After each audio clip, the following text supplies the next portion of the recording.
गजाननं भूतगणादिसेवितं कपितजम्फलचारुभक्षणं उमासुतं शोकविनाशकारकं नमामि विघ्नेश्वरपादपङ्कजम्। बोलो गणेश भगवान की जय। नमस्कार दोस्तों, स्वागत है आपका हमारे YouTube चैनल आर के भक्ति में। भक्तों, आज हम आपको बुधवार के दिन सुनी जाने वाली गणेश जी की कहानी सुनाएंगे। कृपया उसे ध्यानपूर्वक भक्ति और भाव से सुने। जो भक्त हमारे चैनल पर नए आए हैं वो हमारे चैनल को सब्सक्राइब करें और वीडियो को लाइक करें और कमेंट में ओम गणेशाय नमः लिखना न भूलें। बुधवार को जरूर सुने गणेश जी की कहानी, मिलेगा सुहाग व भाई की लंबी आयु का वरदान। गणेश जी को विघ्नहर्ता कहा जाता है। गणपति पूजन से सुहाग की लंबी उम्र का भी आशीर्वाद मिलता है। बुधवार के दिन गणेश पूजन के साथ यह कथा अवश्य सुननी चाहिए।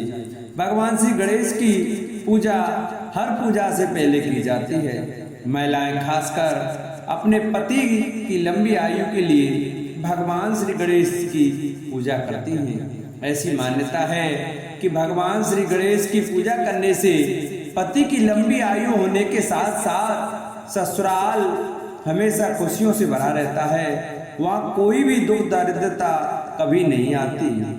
तो आइए हम अपनी कथा को प्रारंभ करते हैं। एक समय की बात है, एक भाई बहन रहते थे।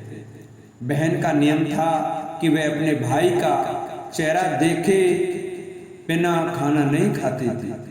हर रोज वह सुबह उठती थी और जल्दी जल्दी सारा काम करके अपने भाई का मुंह देखने के लिए उसके घर जाती थी। एक दिन रास्ते में एक पीपल के नीचे गणेश जी की मूर्ति रखी थी।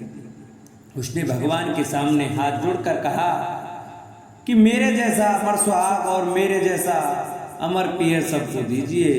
यह कहकर वह आगे बढ़ जाती थी। जंगल के झाड़ियों के कांटे उसके पैरों में चुभा करते थे। एक दिन भाई के घर पहुंची और भाई का मुख देखकर बैठ गई। तो भाभी ने पूछा, पैरों में क्या हो गया है? यह सुनकर उसने भाभी को जवाब दिया कि रास्ते में जंगल की झाड़ियों के गिरे हुए कांटे पांव में चुभ गए हैं। जब वह वापस अपने घर आ जाए तब भाभी ने अपने पति से कहा कि रास्ते को साफ करवा दो, आपकी बहन के पांव में बहुत सारे कांटे चुभ गए हैं। भाई ने तब कुल्हाड़ी लेकर सारी झाड़ियों को काट कर रास्ता साफ कर दिया, जिससे गणेश जी का स्थान भी वहां से हट गया। यह देखकर भगवान गुस्सा हो गए और उसके भाई के प्राण लोग अंतिम संस्कार के लिए जब भाई को ले जा रहे थे तब उसकी भाभी रोते हुए लोगों से, कहीं थोड़ी देर रुक जाओ, उसकी बहन आने वाली है। वह अपने भाई का मुंह देखे बिना नहीं रह सकती। उसका यह नियम है। जब लोगों ने कहा आज तो देख लेवेगी पर कल कैसे देखेगी। रोज दिन की तरह बहन अपने भाई का मुख देखने के लिए जंगल में निकली। जब जंगल में उसने देखा कि सारा रास्ता साफ किया हुआ है, जब वह आगे बढ़ी तो उसने देखा कि सिद्धि विनायक को भी वहां से हटा दिया गया है। तब उसने जाने से पहले गणेश जी को एक अच्छे स्थान पर रखकर उन्हें स्थान दिया और हाथ जोड़कर बोली, भगवान मेरे जैसा अमर सुहाग और मेरे जैसा पियर अमर सबको देना। और फिर बोलकर आगे निकल गई। भगवान तब सोचने लगे, अगर इसकी नहीं सुनी तो हमें कौन मानेगा, हमें कौन पूजेगा। तब सिद्धि विनायक ने उसे आवाज दी, बेटी इस खेजड़ी की 7 पत्तियां लेकर जा और उसे कच्चे दूध में घोलकर भाई के ऊपर छींटा मार देना, वह उठकर बैठ जाएगा। यह सुनकर जब बहन पीछे मुड़ी तो वहां कोई नहीं था। फिर वह सोचने लगी कि ठीक है, जैसा सुना वैसा कर लेती हूँ। फिर वह 7 खेजड़ी की पत्तियां लेकर अपने भाई के घर पहुंची। उसने देखा वहाँ कई लोग बैठे हुए हैं, भाभी बैठी रो रही है और भाई की लाश रखी है। तब उसने उस पत्तियों को बताए हुए नियम के तहत भाई के ऊपर इस्तेमाल किया। तब भाई उठकर बैठ गया। भाई बोला, बहन से बोला, मुझे बहुत ही गहरी नींद आ गई थी। तब बहन बोली, ये नींद किसी दुश्मन को ना आए, और उसने सारी बात अपने भाई को बता दी। बोलो सिद्धि विनायक गणेश भगवान की जय। पौराणिक कथाओं के अनुसार यह उस समय की बात है जब भगवान विष्णु का विवाह हो रहा था। इस विवाह में सभी देवताओं को निमंत्रण भेजा गया था। बारातियों में सभी थे, लेकिन भगवान गणेश नहीं पहुंचे थे। इसका कारण पूछा गया तो पता चला कि भगवान शिव को न्योता भेजा गया था, लेकिन भगवान गणेश के पास न्योता नहीं गया। जिस पर सभी ने कहा कि अगर भगवान गणेश नहीं आए तो ठीक है। गणेश भगवान वहां आ पहुंचे, लेकिन उन्हें घर की रखवाली करने के लिए बैठा दिया। नारद जी वहां आ पहुंचे और उन्होंने गणपति बप्पा को दरवाजे पर बैठा देखा तो वहां अकेले रुकने का कारण पूछा। गणेश जी ने बताया कि भगवान विष्णु ने मेरा अपमान किया है।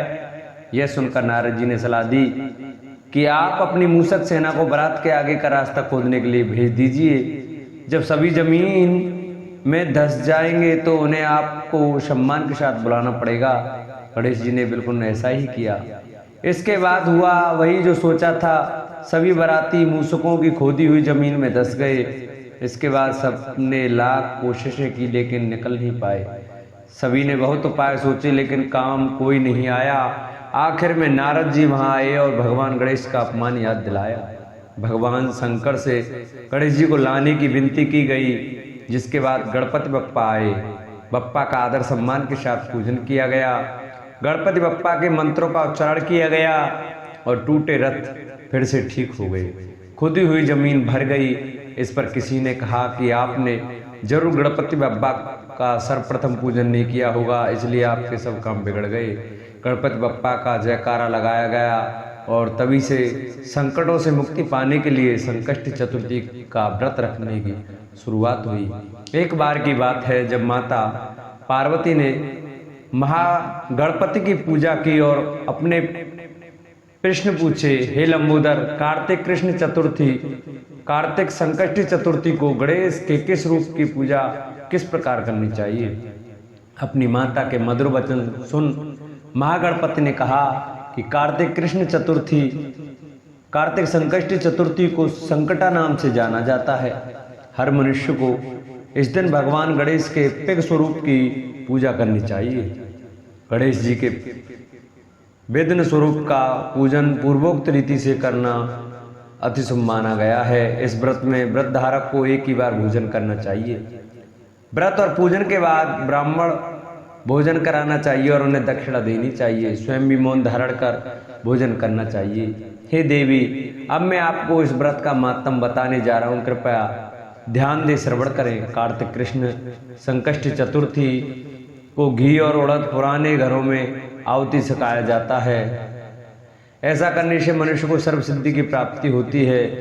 भगवान श्री कृष्ण ने कहा कि एक समय के बाद वृत्तासुर ने एक नमक असुर बनाया था, जिसने त्रिभुवन पर अपना विग्रह स्थापित किया था और सभी देवों पर तंत्र कर दिया था। देवताओं ने अपने अपने गुरुओं को इस राज्य में छोड़ दिया था।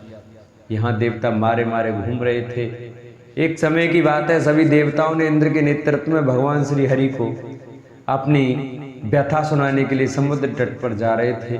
श्री विष्णु चतुर्भुज शंख और ग्लास धारण किए हुए शयन मुद्रा में लीन थे। सभी देवतागण अत्यंत दीन भाव से भगवान श्री हरि की प्रार्थना करने लगे। तभी भगवान विष्णु ध्यान से मुक्त हो गए और उन्होंने अपने सामने सभी देवतागणों को पाया। सभी देवतागण भगवान श्री हरि के चरणों में वंदन करते हुए अपनी संपूर्ण व्यथा का दर्शन कराया। भगवान विष्णु ने कहा, वो दैत्य समुद्र द्वीप में बसने के कारण निरापराध, उच्छल खल और बलशाली हो गया है। पितामह ब्रह्मा जी की तपस्या करके किसी भी देव ने ना मृत्यु का वह प्राप्त हुआ है। असल में इस परिस्थिति में आपको मैत्री अगस्त्य के पास जाकर उनकी आराधना करनी चाहिए। वो अपने तपोबल से पूरे समुद्र को पाने की क्षमता रखता है, पीने की क्षमता रखते हैं। मूल रूप से जब वो पूरे समुद्र को पी लेंगे तब दैत्यगण अपने पिता के पास चले गए। तब आप सब सुखी असुरक्षित स्वर्ग में निवास कर सकेंगे। इस प्रकार आप सभी का कल्याण प्रबंधन अगस्त की सहायता से पूर्ण होगा। भगवान श्री हरि की बात सुनकर सभी देवगण निर्विलंब महाराज अगस्त के आश्रम जा पहुँचे और उनकी स्तुति करने लगे। स्तुति से प्रसन्न होकर महर्षि अगस्त ने दर्शन दिए और पूरी बात बताई और कहा, हे देवगण, तुम्हें अब डरने की कोई आवश्यकता नहीं है। तुम्हारी सभी मनोरथ कथा पूर्ण होगी। पौराणिक कथाओं के अनुसार सभी देवतागण अपने अपने लोक की ओर प्रस्थान कर गए। यहाँ महाराज को चिंता लगी कि इस लाख योजन के विशाल समुद्र तट पर मैं कैसे पी पाऊंगा। तब उन्होंने भगवान श्री गणेश का स्मरण किया और उनकी कृपा प्राप्त करके सर्व विधान विनाशक संकष्टी चतुर्थी का व्रत पूर्ण श्रद्धा भाव से विधि विधान से बताया। 3 माह तक व्रत करने के बाद भगवान श्री गणेश की पूजा की गई। इसी व्रत के प्रभाव से महर्षि अगस्त जी ने विशाल समुद्र को सहजी पान कर लिया। इसी व्रत के प्रभाव से धनुधर अर्जुन ने निवात कवच और संपूर्ण देवताओं को पराजित किया था। भगवान श्री गणेश की वाणी सुन माता पार्वती अत्यंत हर्षित हुई और प्रसन्न होकर बोली, मेरा पुत्र विश्वबंध और सर्व सिद्धियों का प्रदाता है। श्री कृष्ण कहते हैं, हे महाराज, आप भी संकष्टी चतुर्थी का व्रत पूर्ण श्रद्धा से करें। इसके प्रभाव से आप शीघ्र ही अपने शत्रु पर विजय प्राप्त कर लेंगे और अपना राज पुनः प्राप्त पा लेंगे। श्री कृष्ण भगवान के कहने पर राजा युधिष्ठिर ने भगवान श्री गणेश जी की पूर्ण श्रद्धा से अभिषेक किया। इस व्रत के प्रभाव से उन्होंने अपने सभी शत्रुओं पर विजय प्राप्त की और एक अद्वितीय राज्य की स्थापना की। इस व्रत की एकमात्र कथा का श्रवण करने से हजारों अश्वमेघ और द्वितीय वाजपेयी यज्ञ का फल प्राप्त होता है। साथ ही पुत्र पौत्रादि की वृद्धि होती है। बोलो गणेश भगवान की जय। जिन भक्तों को, माताओं को हमारी ये गणेश संकष्टी चतुर्थी की व्रत कथा हमारी वीडियो अच्छी लगी हो, वो हमारी वीडियो को ज़्यादा से ज़्यादा शेयर करें, चैनल को सब्सक्राइब करें। चैनल को सब्सक्राइब करने के बाद बेल आइकन घंटा जरूर दबाएं, जिससे कि जो भी वीडियो हम डालें उसका नोटिफिकेशन आपके पास अवश्य पहुंचे और हमारी वीडियो आप देख सकें।